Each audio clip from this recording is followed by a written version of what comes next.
Ryu Hyungjin, pelempar terbaik SMA Sonil akan melempar bola terakhirnya, tetapi lemparannya tertahan. Pandangannya terpaku pada seorang wanita yang ada di bangku penonton. Wanita itu mengalihkan dunianya. Hari ini Pak Han tampak pede membuka poninya.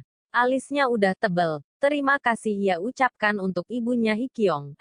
Ju Kyong Deng. Gengnya Sojun dihukum. Dikiranya mereka yang gelut di karaoke. Sojun datang ngaku. Kalau dia yang gelut akhirnya dihukum bareng temennya. Suak Taehun sama Ju Kyong nyusul. Mereka juga ngaku kalau ikut gelut. Berentet pula datang Sujin sama Suho. Pak Han yang baru datang, dapat bunga yang ngirim Hikyung. Sebelum si kurir ngomong nama pengirim, Pak Han teriak, soalnya ada Ju Kyong di situ. Grogi. Pak Han malah nyuruh anak-anak ke ruang konseling. Pak Han langsung telepon Hikyong. Hikyongnya tanya emang nggak boleh cewek kirim bunga ke cowok. Toh mereka udah ciuman. Nama bunganya, Rives Pirea, artinya, aku akan berusaha sebaik mungkin untukmu.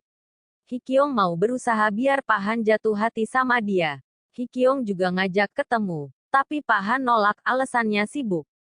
Hikyong juga nanyain soal sepatu lusuh Pak Han. Ju Kyong DKK dihukum nulis esai permintaan maaf 10 lembar. Sujin Suho nulis dah kayak novelis, sementara Sojun cuek bebek, cuma nulis maaf. Ju Kyongnya minta maaf, soalnya gara-gara dia, teman-temannya jadi terlibat. Tapi Sujin bilang, kalau yang harus minta maaf itu Sojun, soalnya mereka ngira, Ju Kyong pacarnya Sojun. Sojunnya jamin mereka nggak bakal ganggu Ju Kyong lagi. Dengan pedenya, Sojun bilang kalau bakal hajar mereka sampai babak belur. Sojun ketemu Suho di toilet. Dengan gengsi, Sojun berterima kasih soal bantuan Suho buat ibunya. Tapi ke depannya, Suho dilarang ikut campur urusan Sojun. Suho mendekat, tiba-tiba kepalanya nyender ke bahu Sojun, alasannya ketiduran. Terus Suhonya pergi. Keluar toilet, Sojun papasan ama Ju Kyong. Sojun minta Ju Kyong buat mengaum lagi. Abis Sojun kepikiran itu terus. Ju Kyongnya juga nurut aja. Sojun malah ngatain Ju Kyong kayak hewan buas, terus pergi. Sojun kepikiran ama cute Ju Kyong. Pak Han lagi ceramah. Tapi Sojun sama Suho malah fokus liatin ke arah Ju Kyong terus. Ju Kyong ketemu Suho di halte bus, jadi keingat kemarin Suho pegangin tangan Ju Kyong di sepanjang jalan kenangan. Ju Kyong ngajakin Suho ke Pangeran Komik, soalnya ada buku horor baru, tapi Suho nolak. Suho nyetop taksi, terus manggil Ju Kyong. Ju Kyongnya kegeeran, padahal Suho nggak nawarin tumpangan. Suho malah nyuruh Ju Kyong nemuin Suho di kafe belajar, biar mereka bisa belajar bareng. Abis itu, Suho cabut. Ajakan Suho malah bikin Ju Kyong kegirangan. Ju Kyongnya malah jadi halusinasiin si Suho. Pas buka mata, malah ada emaknya ngomel nyuruh Ju Kyong belajar. Ibunya ngancem lagi, bakal buang alat riasnya, kalau nilai Ju Kyong nggak naik. Pas Ju Kyong datang, Suho udah ketiduran. Ju Kyong malah ikutan nyandarin kepala di meja, mana pakai muji wajahnya Suho. Suhonya melek, Ju Kyong malah jadi cegukan. Tiba Sujin, Taehun datang. Suho langsung berdiri marahin Ju Kyong yang ketiduran, padahal sendirinya yang tidur. Mana dia ngasih pertanyaan dadakan ke Ju Kyong, jelas Ju Kyong nggak bisa jawab. Suho masih pura-pura marahin Ju Kyong di depan teman-temannya. Sua ngajakin Sujin sama Ju Kyong buat nonton bisbol. Sujin nggak bisa, tapi Ju Kyong bisa.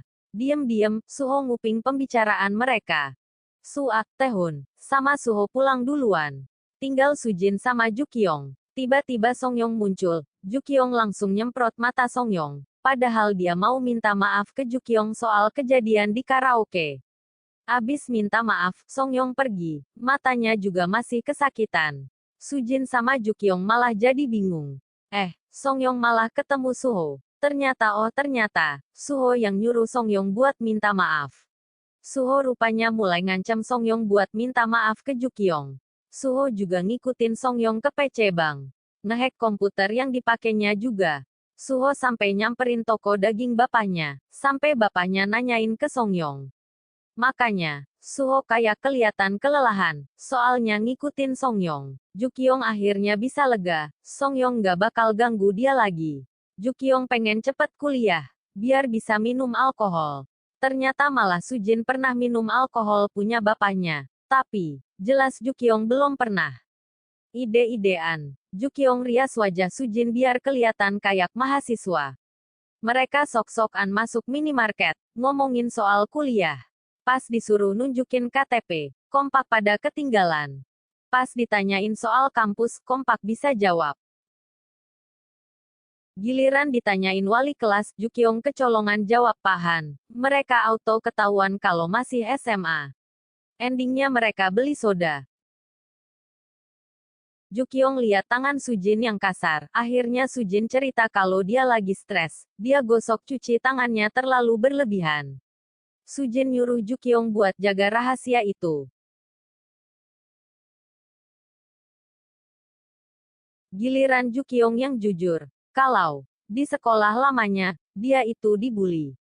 Sujin kaget dong. Giliran Jukyong minta buat Sujin jaga rahasianya.